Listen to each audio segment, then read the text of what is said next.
Okay. So good evening to all of you. शुरू करते हैं अपन क्लास आज की. प्रीवियस क्लास में हमने क्या डिस्कस कर लिया था बेटा? आई थिंक प्रीवियस क्लास के अंदर हमने कुछ टॉपिक्स डिस्कस किए थे. हमने चैप्टर शुरू कर दिया था, कौन सा? फंडामेंटल्स ऑफ पार्टनरशिप शुरू हो गया था हमारा चैप्टर. और इसमें हमने क्या क्या पढ़ लिया था? हमने डेफिनेशन पढ़ ली थी, नीड ऑफ पार्टनरशिप हमने पढ़ लिया था, फीचर्स फिर हमने शुरू किए थे. फीचर्स तो शायद हमारे मेन फीचर्स, एलिमेंट्स कह लो चाहे कैरेक्टरिस्टिक्स कह लो, वो चीजें हमने शुरू की थी. और हमारे कितने हो गए थे? वो 2. कितने फीचर्स हो गए थे बेटा हमारे कंप्लीट? 2 फीचर्स. कौन सा? 2 और मोर पर्संस. तो इसके अंदर हमने क्या पढ़ा था? मिनिमम पार्टनरशिप के अंदर कितने मेंबर्स रिक्वायर्ड है? 2. मैक्सिमम 50. ये 50 के बारे में जानकारी कहां मिलती है? कंपनी एक्ट 2013 में. क्लियर? फिर हमने अगला टॉपिक डिस्कस किया था एग्रीमेंट. पार्टनरशिप बिजनेस के अंदर एग्रीमेंट होना जरूरी है. ये एग्रीमेंट 2 तरीके से हो सकता है, वर्बल भी हो सकता है और ऑरल, वर्बल भी हो सकता है और रिटर्न एग्रीमेंट भी हो सकता है. रिटर्न एग्रीमेंट को क्या कहते हैं अपन? Partnership deed. Written agreement is known as partnership deed.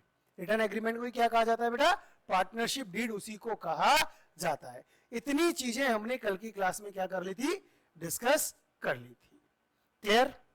फिर हमने कल इसके अंदर 3 इंपॉर्टेंट क्वेश्चंस पढ़े थे. कौन कौन से 3 इंपॉर्टेंट क्वेश्चंस थे वो?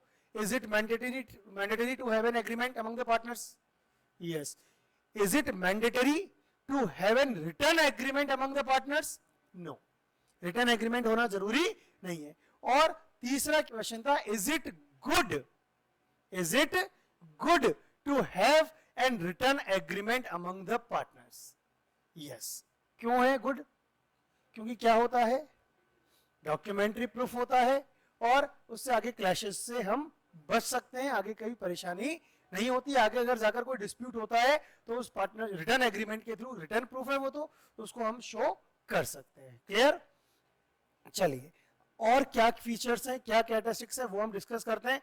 तो नेक्स्ट फीचर या कैरेक्टरिस्टिक्स है इसकी कि existence of business and profit motive. Partnership तभी मानी जाएगी जब वो पार्टनरशिप को स्टार्ट करने के लिए कोई ना कोई बिजनेस स्टार्ट होना चाहिए. फॉर एग्जाम्पल, एक डॉक्टर और एक इंजीनियर. कौन कौन है? एक तो डॉक्टर है और एक इंजीनियर है. इन दोनों ने मिलकर एक बिजनेस स्टार्ट किया. क्या किया? नहीं, सॉरी, दोनों ने मिलकर बिजनेस स्टार्ट नहीं किया. इन दोनों ने मिलकर क्या किया? कोई प्लॉट परचेज कर लिया. कौन कौन है बेटा? एक तो डॉक्टर है. कौन है? एक डॉक्टर है. और एक कौन है? इंजीनियर है. दोनों फ्रेंड थे. इन दोनों को पता लगा कि यार किसी पर्टिकुलर एरिया में प्लॉट्स मिल रहे हैं, प्लॉट्स की रेट क्या है वहां पर? सस्ती है. तो इन दोनों ने मिलकर वहां पर कंबाइंड में, ज्वाइंट में एक प्लॉट परचेज कर लिया. और इन्होंने ये प्लॉट खरीदा 10 लाख रुपए का. कितने में खरीदा बेटा? 10 लाख रुपए का. क्लियर है चीज? कितने में प्लॉट परचेज किया इन्होंने? 10 लाख रुपीज में इन्होंने ये प्लॉट परचेज कर लिया. ये चीज क्लियर है अपने को, इसमें अपने को कहीं कोई डाउट नहीं है. अब ठीक है, प्लॉट तो खरीद लिया. और प्लॉट खरीदते समय इनके दिमाग में मोटिव क्या था उसका? कि उसमें मकान नहीं बनाना इनको. इसमें इनको क्या नहीं करना है? हाउस कंस्ट्रक्ट नहीं करना है. इनका उद्देश्य सिर्फ और सिर्फ एक था कि फ्यूचर में इसको इनको सेल करना है.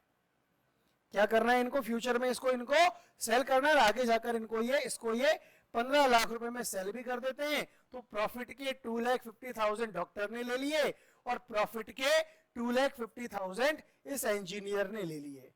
उद्देश्य क्या है? प्रॉफिट मोटिव दिखाई दे रहा है यहां पर? है या नहीं है यहां पर प्रॉफिट मोटिव? प्रॉफिट मोटिव तो दिख रहा है यहां पर क्लियर. तो क्या इसको हम पार्टनरशिप कह देंगे? देखो अब यहां पर आप समझो, 2 और मोर पर्संस है. 2 और मोर पर्संस है.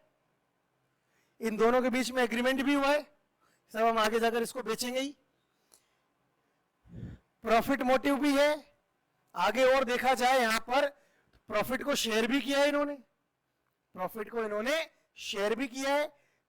लेकिन फिर भी ये पार्टनरशिप बिजनेस नहीं है, क्योंकि इसके अंदर क्या मिसिंग है बेटा, इसके अंदर मिसिंग है existence of business.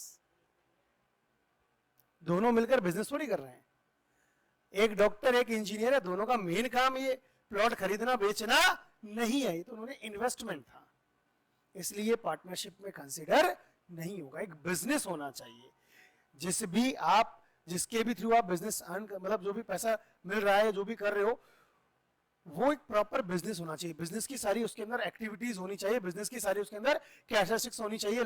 For example regular हो रहा हो, खरीदा और बेचा जाना, ये एक्टिविटीज रेगुलरली उसके अंदर होती हो, रिस्क बियरिंग वगैरह वो सारी चीजें उसके अंदर होनी चाहिए। तो क्या जरूरी है, partnership can be formed for the purpose of carrying on some business, कोई ना कोई बिजनेस वहां पर होना जरूरी है। अगर बिजनेस नहीं है तो उसको नहीं कंसीडर किया जाएगा। With the intention of earning profit, उसका उद्देश्य भी क्या हो, प्रॉफिट कमाना, और बिजनेस भी कैसा हो, लीगल। गुजरात में जाके कोई दारू के ठेके खोल दे, इलीगल हो जाएगा। मिलकर खैर दो लोगों ने मिलकर खोला है, एग्रीमेंट कर लिया, बिजनेस चालू कर दिया, वहां पे बढ़िया शराब खरीदते और बेचते हैं, रेगुलर बेसिस पे खरीदते और बेचते हैं, एग्रीमेंट भी है, बोले प्रॉफिट को बांट लेंगे, प्रॉफिट शेयरिंग भी हो रही है, लेकिन फिर भी वो पार्टनरशिप नहीं मानी जाएगी। क्यों नहीं मानी जाएगी, because it is not a legal business. क्या नहीं है, वो लीगल बिजनेस नहीं है। बिजनेस कैसा होना चाहिए, लीगल बिजनेस होना जरूरी है। A joint ownership of some property by itself cannot be called a partnership। मान लो किन्हीं दो लोगों ने मिलकर कोई प्रॉपर्टी अपने नाम पर खरीद ली, तो वो क्या नहीं है, पार्टनरशिप नहीं है। अभी एग्जांपल दिया ना, दोनों के पास मिलकर क्या है, प्लॉट है, ऑनरशिप में प्लॉट है, लेकिन क्या नहीं माना जाएगा, वो पार्टनरशिप, उसको किसी भी कंडीशन में कंसीडर नहीं किया जाएगा। क्लियर है यहां तक, है कोई डाउट, कंफर्म, कोई डाउट नहीं है, आगे बढ़े, नेक्स्ट की बात करते हैं। क्या है, देखिए ध्यान दीजिए आप, प्रॉफिट शेयरिंग, ये जरूरी है। दो लोगों ने मिलकर बिजनेस स्टार्ट कर दिया, दोनों के बीच में एग्रीमेंट हो गया, प्रॉपर बिजनेस भी है, उद्देश्य भी प्रॉफिट कमाना है, प्रॉफिट कमा भी रहे हैं। क्या कर रहे हैं, प्रॉफिट अर्न भी कर रहे हैं वो लोग, ऐसा नहीं प्रॉफिट नहीं अर्न कर रहे हैं, प्रॉफिट को वो लोग अर्न भी कर रहे हैं। लेकिन दिक्कत क्या है कि उन दोनों के बीच में से डिसाइड ये हो गया कि साहब एक ही आदमी को प्रॉफिट मिलेगा, दूसरे को तो प्रॉफिट मिलेगा ही नहीं, फिर वो पार्टनरशिप नहीं है। क्योंकि दूसरे को भी कुछ ना कुछ मिल रहा होगा, साहब इसको तो हम सैलरी बेस पे रखा हुआ है और ये मेरा पार्टनर है। कैसा पार्टनर है, सैलरी बेस पर रखा हुआ है और ये क्या है, मेरा पार्टनर है। बताओ क्या ये चीज संभव है, क्या सैलरी बेस पर रखा हुआ है और ये क्या है, मेरा पार्टनर है, ये संभव नहीं है। अगर सैलरी बेस पर रखा है तो वो पार्टनरशिप किसी भी कंडीशन में नहीं हो सकती। बात समझ में आ गई बेटा, सैलरी बेस पे पार्टनरशिप पॉसिबल नहीं है। क्लियर, आगे बात करें, ठीक है, तो ये बात समझ में आ गई।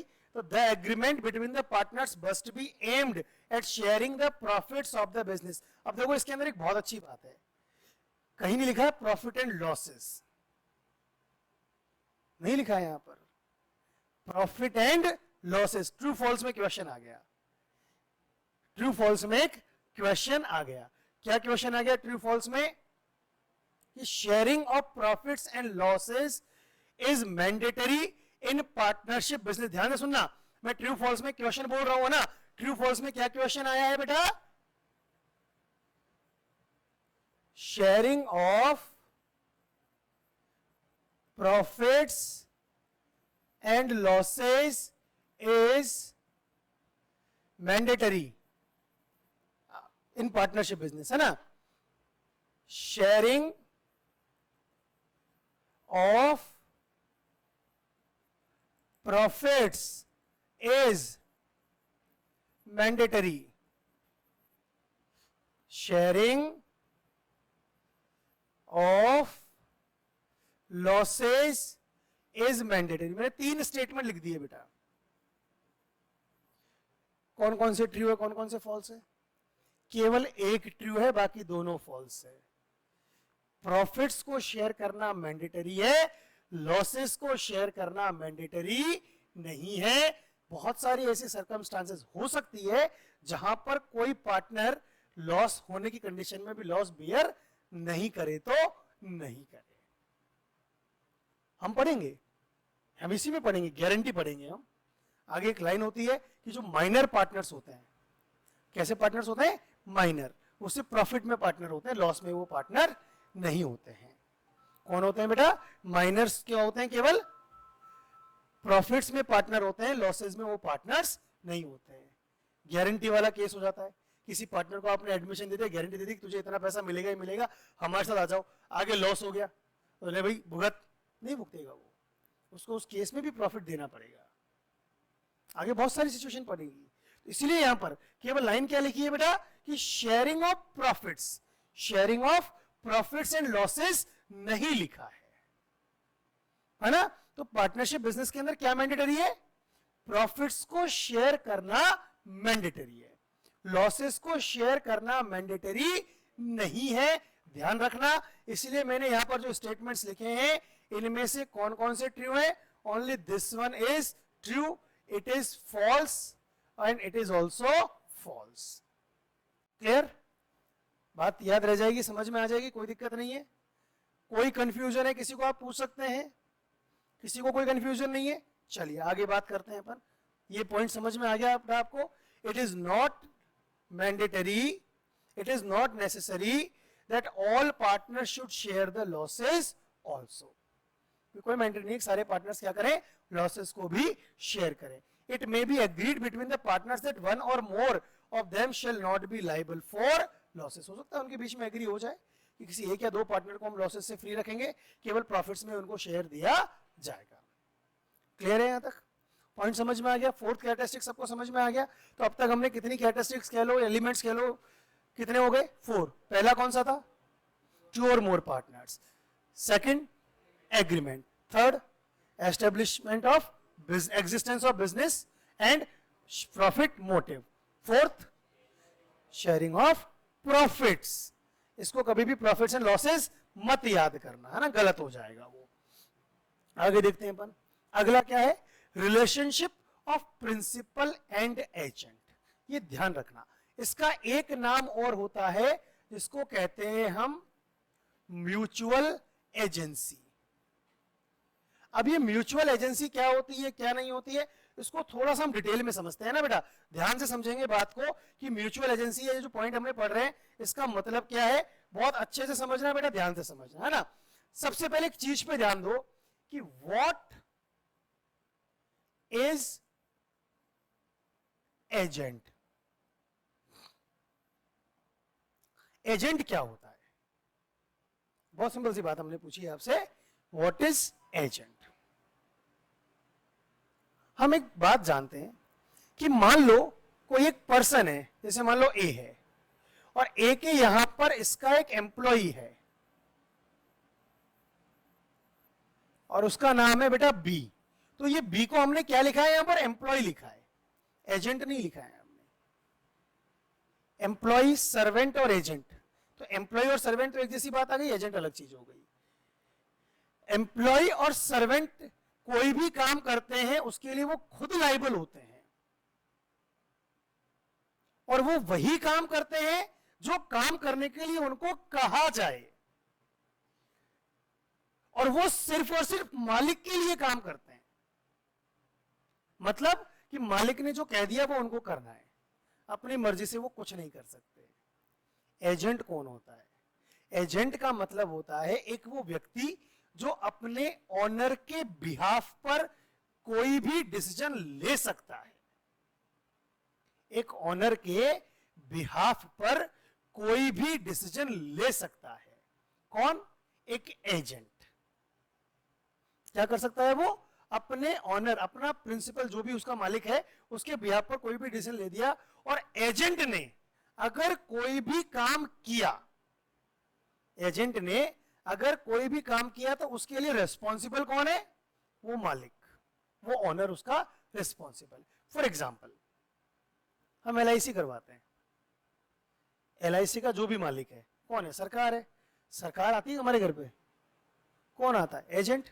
अब एजेंट ने हमको बॉन्ड में लिखकर दे दिया फॉर एग्जाम्पल कि साहब आपको इस पैसे के ऊपर 10% रिटर्न मिलेगा, और बाद में मालिक क्या कहे कि नहीं यार हमारा तो पॉलिसी नहीं है, 8% की पॉलिसी 10% का बॉन्ड बन कैसे गया वो, तो क्या हमको 10% नहीं देगा ओनर? देना पड़ेगा उसको।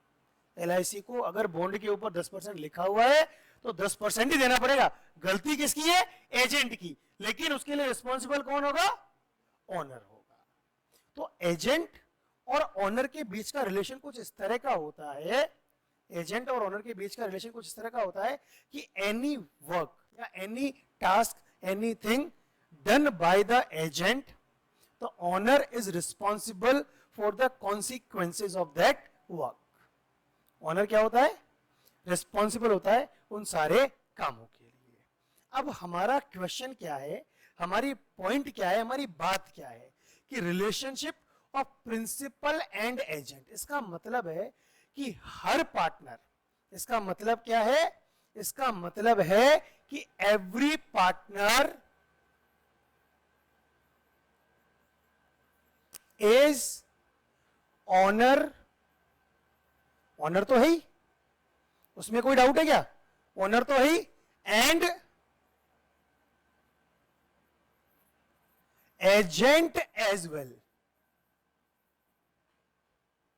हर पार्टनर क्या है पार्टनरशिप बिजनेस में? ओनर तो है ही, लेकिन साथ ही साथ क्या है? वो एजेंट भी है। कैसे है भाई? ये बात समझते हैं। हमने क्या कहा? एजेंट कौन होता है?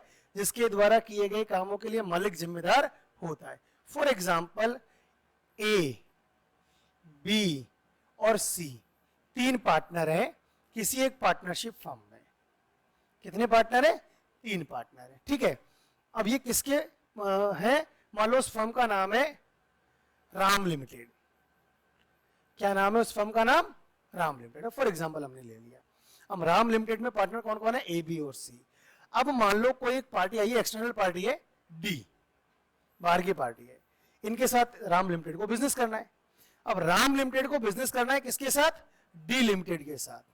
तो इन दोनों के बीच में एक डील होगी, बी को भेजा गया। अब बी यहां पर जो आया है वो बी बनकर आया है या राम लिमिटेड का एजेंट बन के आया है? एजेंट ही बन के आया है ना। बी क्यों आया है? क्योंकि वो ऑनर भी है। और बी को हमने एजेंट क्यों कहा? क्योंकि यहां पर बी जो भी डील करेगा उसका इंपैक्ट केवल बी के ऊपर नहीं पड़ेगा, उसका परिणाम ए को और सी को, दोनों को भी भुगतना पड़ेगा। मान लो वो डील का प्रॉफिट होगा तो उस प्रॉफिट का फायदा ए को और सी को भी होगा। उस डील में अगर नुकसान होगा तो वो नुकसान ए का और सी का भी होगा, क्योंकि यहां पर बी जो डील साइन करेगा वो बी के बिहाफ पर नहीं करेगा। बी के लिए डील साइन नहीं होगी, वो डील किसके लिए साइन होगी? राम लिमिटेड के लिए।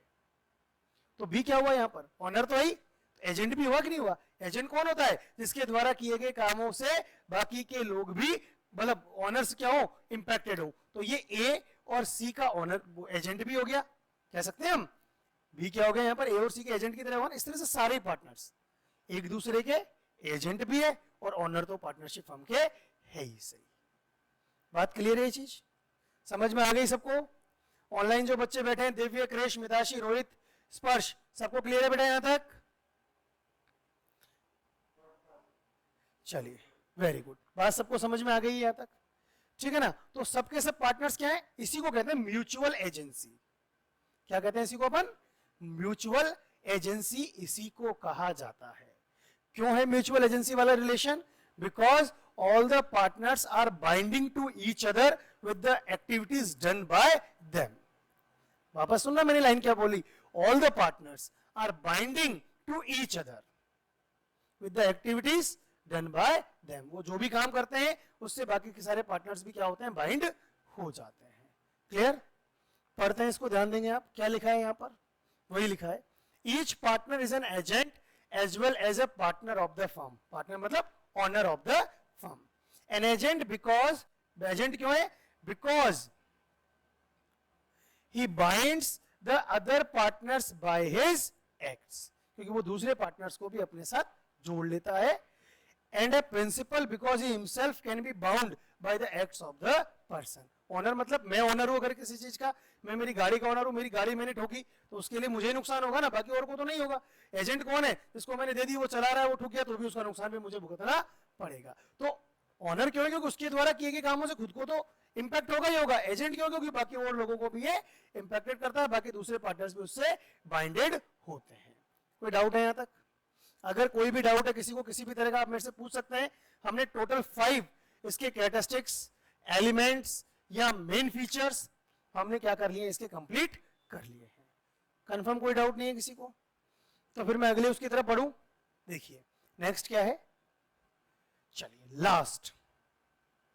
लास्ट एलिमेंट, लास्ट फीचर क्या है? कैरिड ऑन बाय ऑल और any of them acting for all.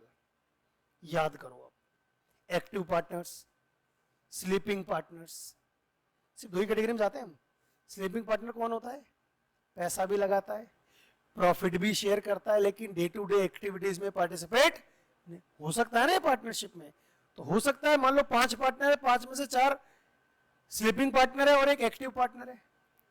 अगर 5 में से 4 स्लीपिंग पार्टनर है और एक केवल एक्टिव पार्टनर है, तो business is carried on by any of them acting for all. उनमें से कोई एक व्यक्ति क्या कर रहा है? बिजनेस कर रहा है, बाकी सबके बिहाफ पर। सबके सब लोग मिलकर क्या नहीं कर रहे हैं बेटा? बिजनेस एक्टिविटीज को परफॉर्म नहीं कर रहे हैं। क्लियर है चीज? बात समझ में आई? यह हो सकता है सारे के सारे क्या हो? एक्टिंग पार्टनर्स, वो एक्टिव पार्टनर्स हो। क्या हो सकता है? सारे के सारे ही एक्टिव पार्टनर्स हो। बात समझ में आ गई यहां पर? इसमें अलग से और अंडरस्टैंड समझने वाली कोई बात नहीं है।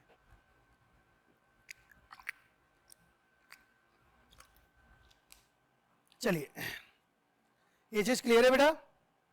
अपने को यहां तक क्लियर होना चाहिए कि बिजनेस को सब मिलकर भी चला सकते हैं, या उनमें से कोई एक सबके लिए भी बिजनेस को रन कर सकता है। Clear? It means that each partner can participate in the conduct of business and each partner is bound by the acts of other partners in respect to the business of the firm. सबके सब मिलकर business चला सकते हैं, या कोई एक भी उनमें से बिजनेस को रन कर सकता है। कहीं कोई कंफ्यूजन किसी भी तरह का? आगे बढ़े फिर अपन आगे। इंपॉर्टेंट चीज, हमने टोटल कितने अब कैरेक्टरिस्टिक्स पढ़ी है इसकी? 6। कौन कौन सी? 2 or more persons, agreement, existence of business and profit motive, next sharing of profit, next mutual agency, and business carried by all और any of them acting for all. ये सबके सब कैरेक्टरिस्टिक्स एक पार्टनरशिप बिजनेस में होना चाहिए।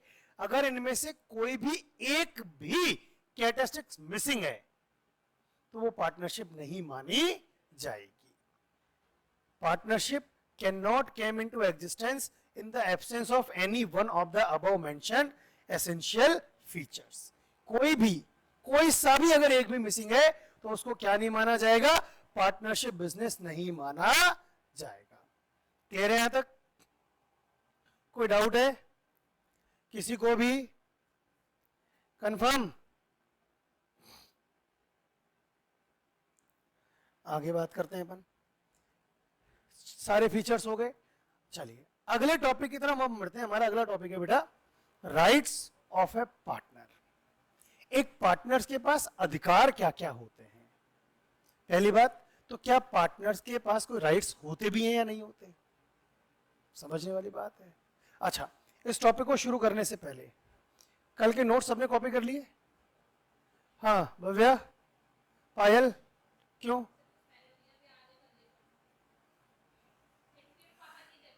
बेटा कल से, मोस्ट प्रोबेबली कल से, नहीं तो परसों से तो 100% हमारा प्रैक्टिकल पोर्शन शुरू हो जाएगा।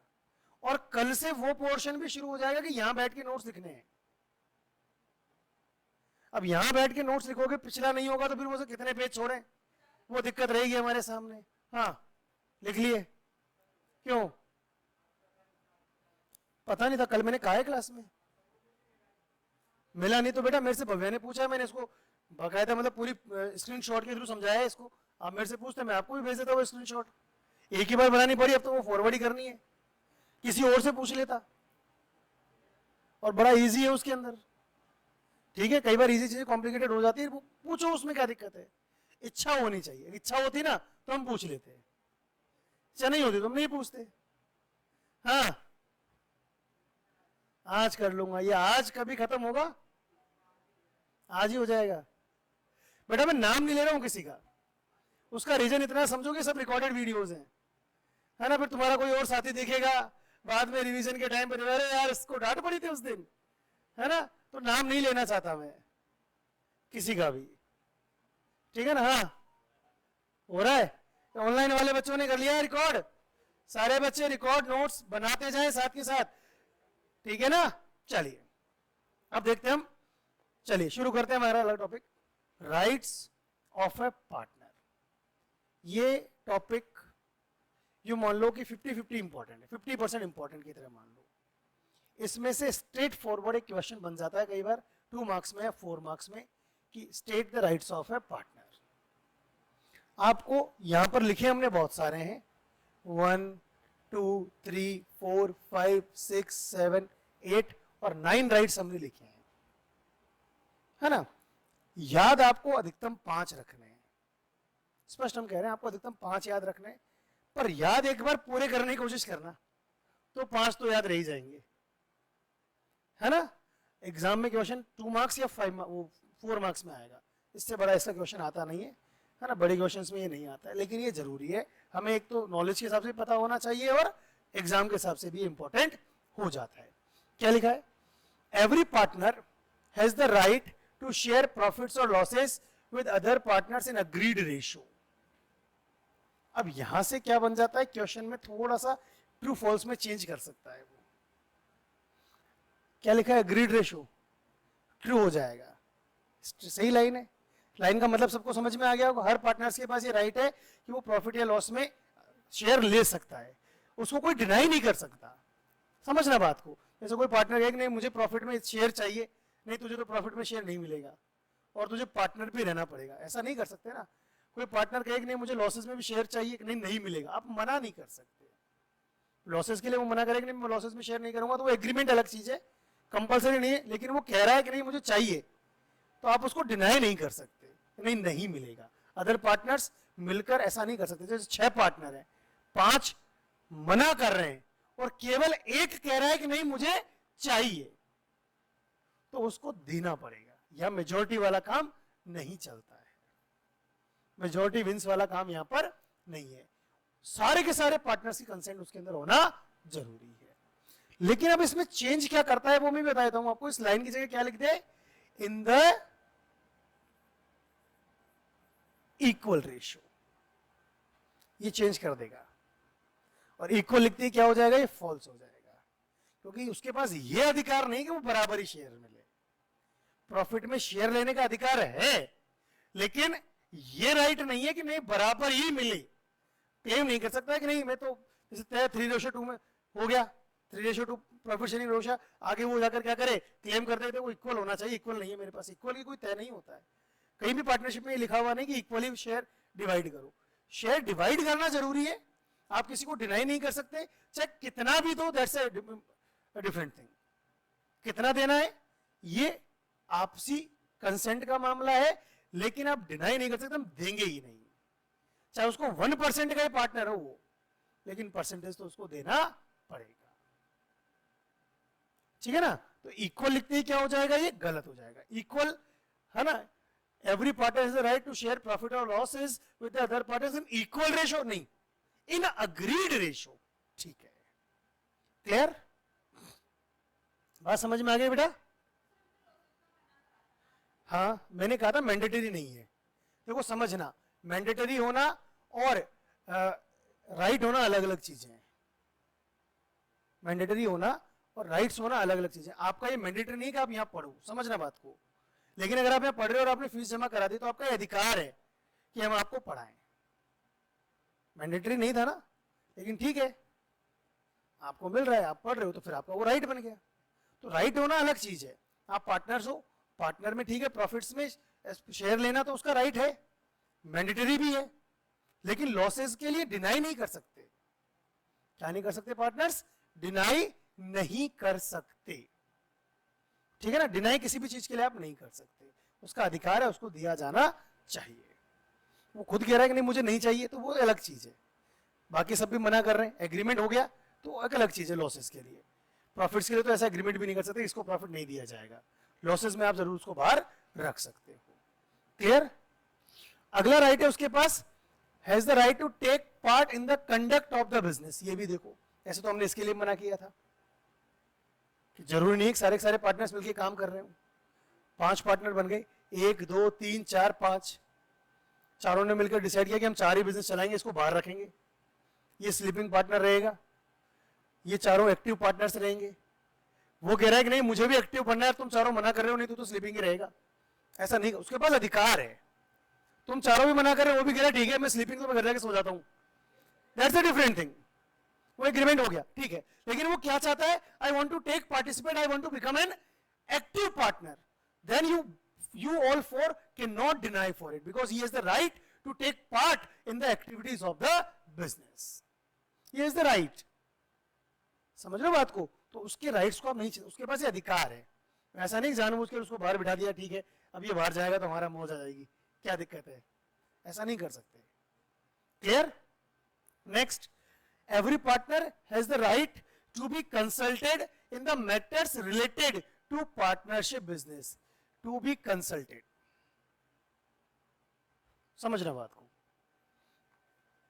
ये तीनों मिलकर बिजनेस चला रहे हैं, काय का बिजनेस चलाते हैं तीनों मिलकर, सपोज रेडीमेड गारमेंट्स का, कुर्तीज का, है ना, बिजनेस ये चलाते हैं। अब कोई सूरत इनमें से पायल चली गई घूमने के लिए, है ना, ये घूमने चली गई, बोले डूमस वहां पे एक बीच है वो घूम के आना है, वहां पे बढ़िया चली गई। वहां पहुंचते पहुंचते बॉम्बे मार्केट पहुंच गई, बॉम्बे मार्केट पहुंच के इसको बढ़िया बढ़िया कुर्तीज दिख गई और ये खरीद भी लाई। किसके लिए? बिजनेस के लिए खरीद लाई। इसने वहां से भव्या को फोन कर लिया, भाई ये मिल रहा है यहाँ पर, अपने वहां 400 रुपये बिकती है, यहाँ 70 रुपये में मिल रही है।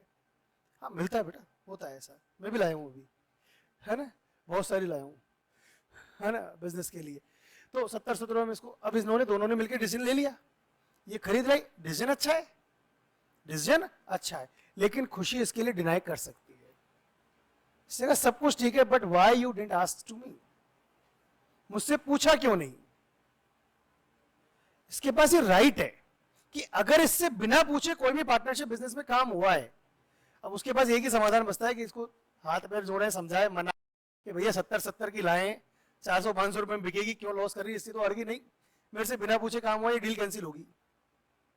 अब होगी तो फिर वो होगी, क्योंकि इसके पास ये अधिकार था कि इससे भी उसके अंदर क्या किया जाए, कंसल्टेशन किया जाए। बिना कंसल्टेशन के कोई भी काम किया, मेजोरिटी यहां पर भी है, 3 में से 2 ने यस किया, 1 से पूछा नहीं है, तो मेजोरिटी वाला यहां पर कहीं कोई काम ही नहीं है।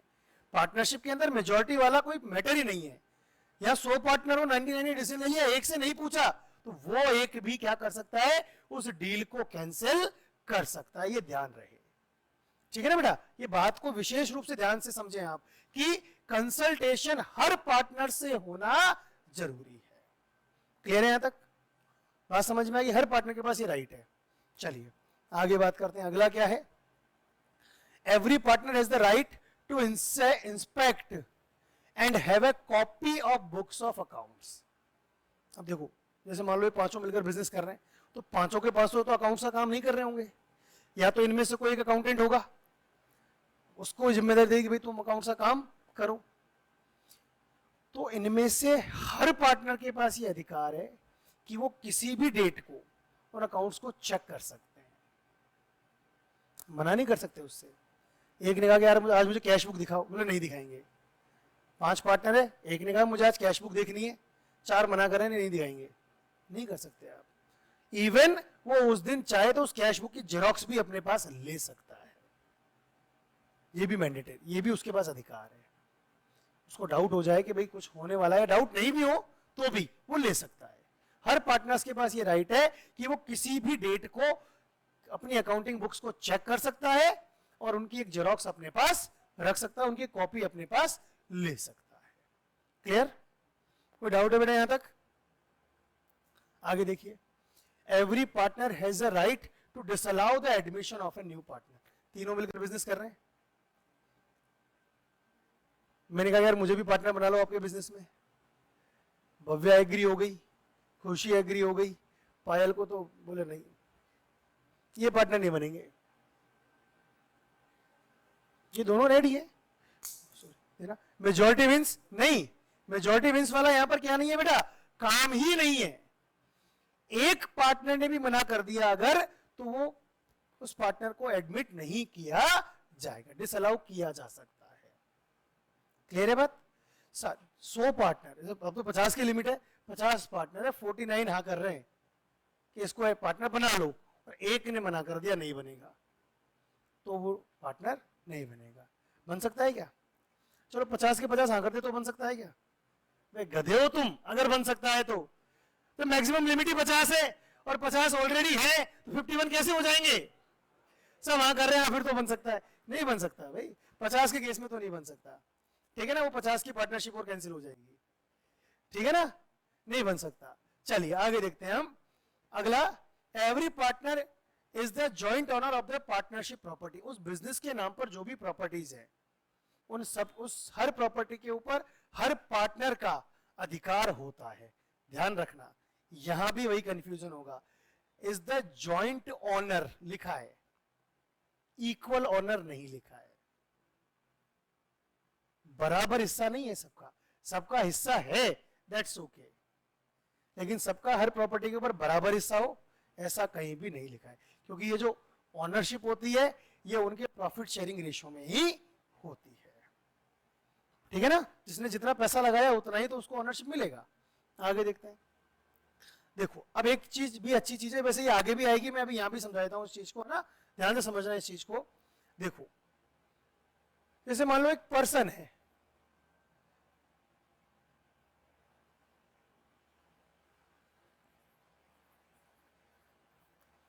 और ये क्या चाहता है? want to become a partner। क्या चाहता है बेटा? ये एक पार्टनर बनना चाहता है। तो सबसे ज्यादा एसेंशियल चीज क्या है? Money, invest.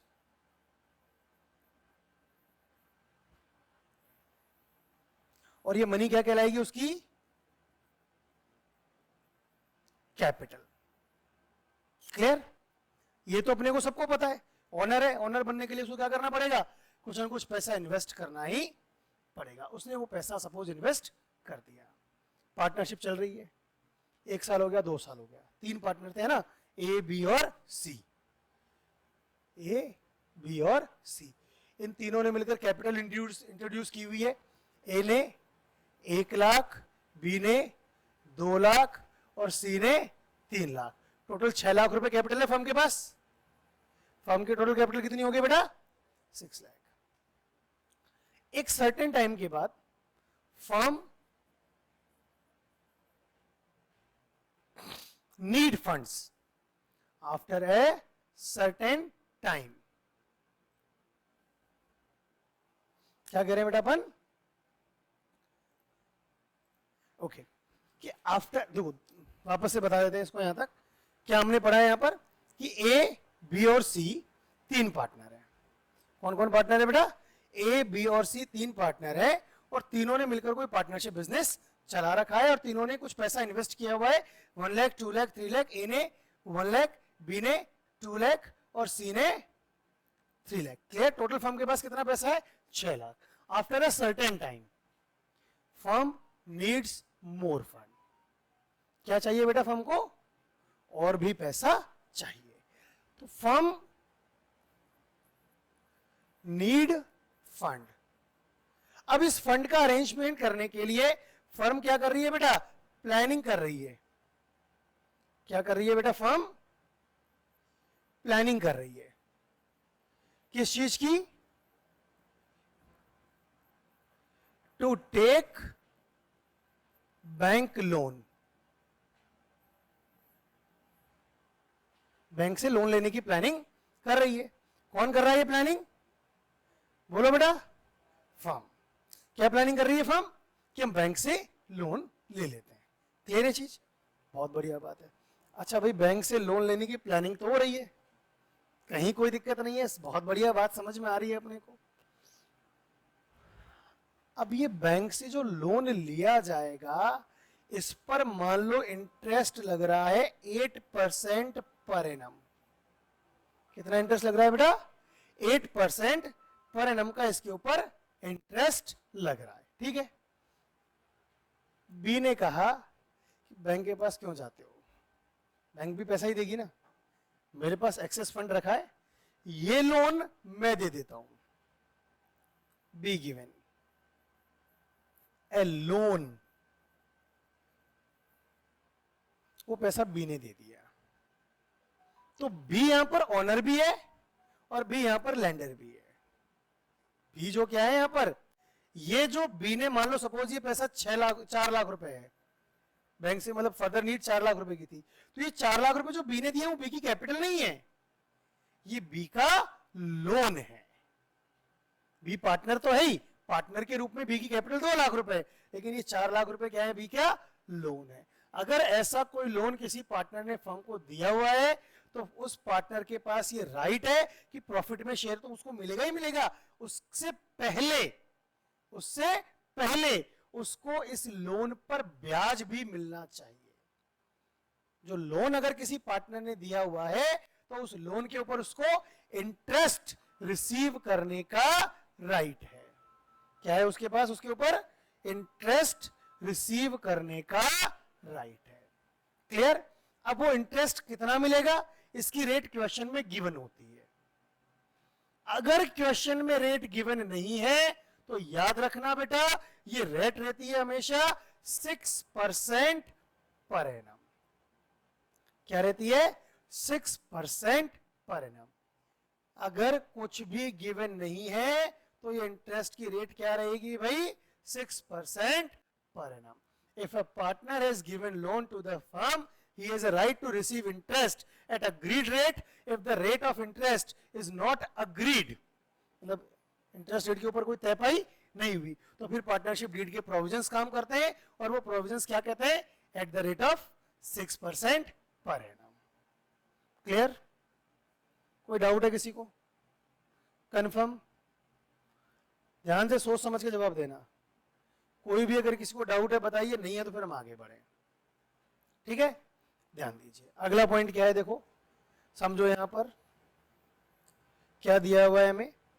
If a partners incurs expenses और makes payments behalf of the firm, किसी पार्टनर ने फर्म के बिहाफ पर कोई खर्चा किया है तो उस खर्चे को उसको वसूल करने का अधिकार है फर्म से। समझ में आ रही है बात।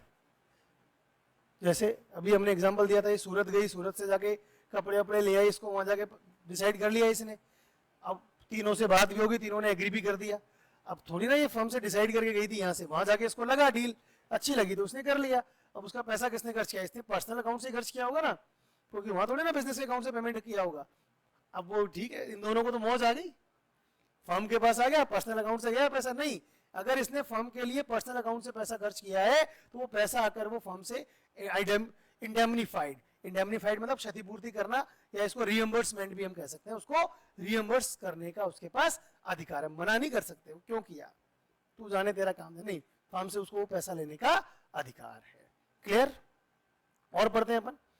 Every partner has the right to retire from the firm after giving a proper notice. ये भी राइट है, जिस दिन वो चाहे उस दिन वो फर्म छोड़ सकता है।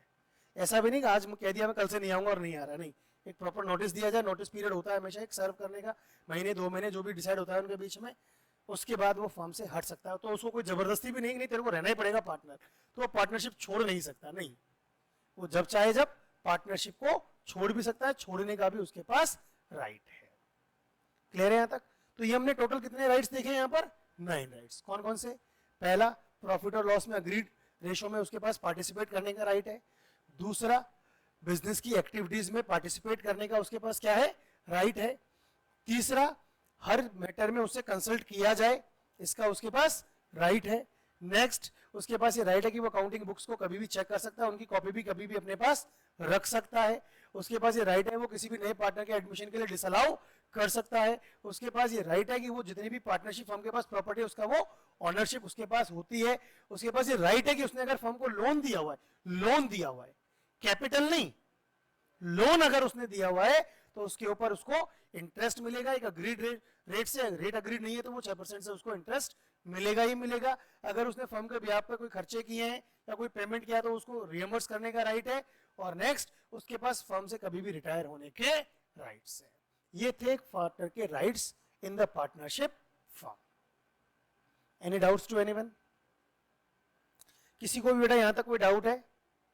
ऑनलाइन स्टूडेंट्स कोई डाउट है किसी को? बताइए। All students reply. किसी को कोई डाउट है यहां तक?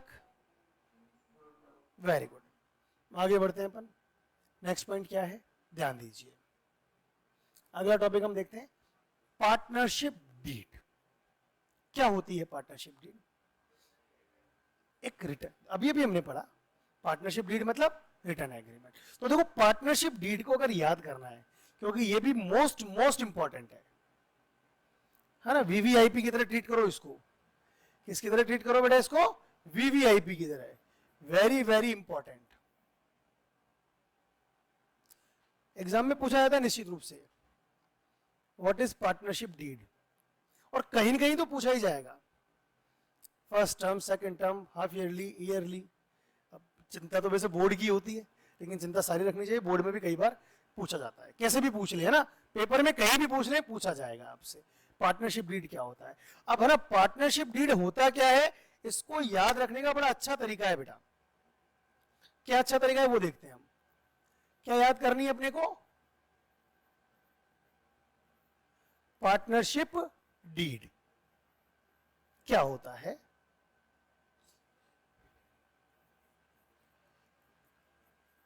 रिटर्न एग्रीमेंट क्या है बेटा? रिटर्न एग्रीमेंट किसके बीच में? अमंग ऑल द पार्टनर्स, सारे पार्टनर्स के बीच में। क्या होता है इसके अंदर? Contains all the rules and regulations and terms and provisions। क्या होता है इसके अंदर? Rules and regulations, terms and provisions. किसके regarding? Regarding smooth functioning of partnership business, regarding smooth functioning of partnership business। और क्या होता है बेटा इसके अंदर, उस पर और ध्यान दे लेते हैं अपन। देखिए,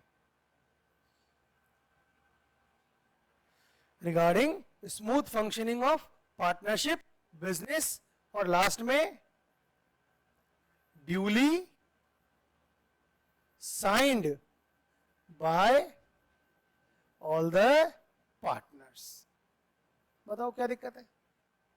ये चीजें, एक रिटर्न एग्रीमेंट है किसके बीच में बेटा? सारे पार्टनर्स के बीच में ये एक रिटर्न एग्रीमेंट है, ठीक है, जिसके अंदर पार्टनरशिप बिजनेस के रिगार्डिंग जो भी रूल्स, टर्म्स, प्रोविजन सब कुछ मेंशन होते हैं, सब कुछ लिखा हुआ होता है। किस चीज के रिगार्डिंग? पार्टनरशिप बिजनेस कितने अच्छे से चल सके, और जिसके ऊपर सारे पार्टनर्स के सिग्नेचर होना जरूरी है, मैंडेटरी है। किसी भी एक के पार्टनर के सिग्नेचर नहीं है ना, तो वो पार्टनरशिप डीड वैलिड नहीं है। पार्टनरशिप डीड के अंदर सारे पार्टनर्स के सिग्नेचर होना जरूरी है। ये डेफिनेशन है।